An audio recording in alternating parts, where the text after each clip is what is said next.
सो जावा के इंटरव्यू में एक क्वेश्चन पूछ लिया जाता है कि क्या हम लोग अपने कंस्ट्रक्टर को प्राइवेट बना सकते हैं कि नहीं। तो उस समय हमारे दिमाग में ये आता है कि कंस्ट्रक्टर जो होता है वो ऑब्जेक्ट क्रिएशन के समय यूज होता है, जो कि क्लास के बाहर यूज होता है। तो हमारे दिमाग में आता है कि अगर हम लोग अपने कंस्ट्रक्टर को प्राइवेट कर देंगे तो हम लोग अपने ऑब्जेक्ट को क्रिएट नहीं कर पाएंगे क्लास के बाहर। तो फिर हम लोग आंसर कर देते हैं कि नहीं, कंस्ट्रक्टर को प्राइवेट नहीं बना सकते हैं। बट इसका एग्जैक्ट आंसर है कि हाँ, हम लोग कंस्ट्रक्टर को प्राइवेट बना सकते हैं। तो हम लोग इसको एग्जाम्पल के थ्रू समझते हैं। तो यहाँ पे सबसे पहले मैं अपना एक क्लास बनाता हूँ, पब्लिक क्लास।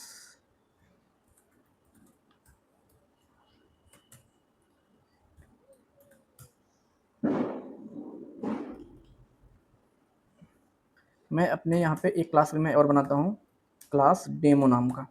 अब इस डेमो में मैं एक कंस्ट्रक्टर बनाता हूँ, डेमो।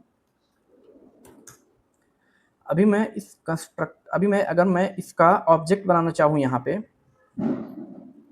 डेमो, न्यू डेमो, तो ये यहाँ पे ऑब्जेक्ट क्रिएट हो गया है इस क्लास का। बट जैसे ही मैं अपने इस कंस्ट्रक्टर को प्राइवेट कर दूंगा, यहाँ पे एरर आ जाएगा।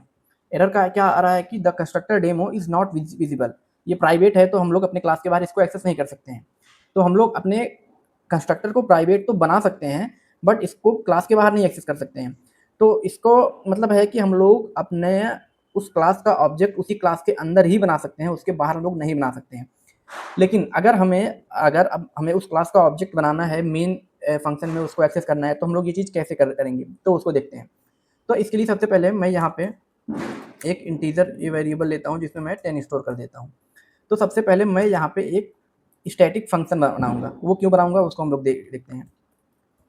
पब्लिक स्टैटिक रिटर्न टाइप में मैं यहाँ पे डेमो रिटर्न करूँगा, जिसका नाम मैं रख दूंगा, कुछ भी रख देते हैं, यहाँ पे क्रिएट रख देते हैं। अभी जिसमें मैं रिटर्न करूँगा न्यू डेमो। यहाँ पे न्यू डेमो को मैं रिटर्न करूँगा। तो अभी यहाँ पे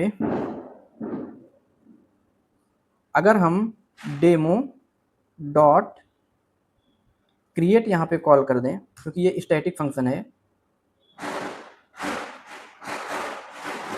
और ये चीज़ हम अपने डेमो एक ऑब्जेक्ट में इसको रेफरेंस जो आएगा उसको स्टोर कर लें। तो अभी आप देख सकते हैं हमारे प्रोग्राम में कुछ भी एरर नहीं है। तो अभी यहाँ पे बेसिकली हम लोगों ने किया क्या कि सबसे पहले तो हमने एक स्टैटिक मेथड बनाया। स्टैटिक मेथड क्यों बनाया? क्योंकि स्टैटिक मेथड रहेगा तभी हम लोग उसको बिना ऑब्जेक्ट बनाए क्लास के बाहर हम लोग उसको एक्सेस कर सकते हैं। तो ये स्टैटिक मेथड होगा। अभी मैंने यहाँ पे रिटर्न टाइप में इसको डेमो किया है। तो ये न्यू डेमो जो है ये मेरा ऑब्जेक्ट को क्रिएट करेगा और हीप मेमोरी में उसको मेमोरी वगैरह एलोकेट करके यहाँ पे उसका रेफरेंस वो रेफरेंस यहाँ पे रिटर्न कर देगा, जो कि इस ऑब्जेक्ट में आके स्टोर हो जाएगा। अभी अगर मैं यहाँ पे आपको प्रिंट करके दिखाऊं इस ऑब्जेक्ट को, ऑब्जेक्ट डॉट ए अगर मैं प्रिंट कर रहा हूँ तो बेसिकली यहाँ पे आएगा, इसका वैल्यू आएगा 10। तो हम लोग अपने इस ऑब्जेक्ट को हम लोग क्या कर रहे हैं कि इस ऑब्जेक्ट को सिर्फ अपने मेन फंक्शन में एक्सेस कर रहे हैं, ना कि हम लोग मेन फंक्शन में उसको क्रिएट कर रहे हैं। तो जब भी हम लोग अपना कंस्ट्रक्टर को प्राइवेट बनाएंगे तो हम लोग उस क्लास का जो ऑब्जेक्ट होगा उसी क्लास के अंदर ही हम लोग क्रिएट कर पाएंगे, क्लास के बाहर हम लोग अपने ऑब्जेक्ट को क्रिएट नहीं कर पाएंगे। बट हाँ, अगर हमें उसको एक्सेस करना है तो हम लोग स्टैटिक मेथड के थ्रू जो है इनडायरेक्टली हम लोग उसको वहाँ पे एक्सेस कर सकते हैं। सो अगर आपको कोई भी डाउट हो तो आप इस वीडियो पे कमेंट कर सकते हैं, मैं उसका रिप्लाई वगैरह कर दूंगा। और बाकी आप मुझे इंस्टाग्राम पे भी फॉलो कर सकते हैं, वहाँ पे मैं इंटरव्यूज़ के वीडियोस वगैरह बना के अपलोड करता हूँ। और बाकी अगर आप इस चैनल पे नए हैं तो इस चैनल को सब्सक्राइब करके वीडियो को लाइक कर दीजिए और नोटिफिकेशन के लिए बेल आइकन को भी प्रेस कर दीजिए, ताकि जब भी मैं अपना कोई वीडियो अपलोड करूँ आपके पास नोटिफिकेशन पहुँच जाए। तो मिलते हैं नेक्स्ट वीडियो में, तब तक के लिए बाय बाय, टेक केयर।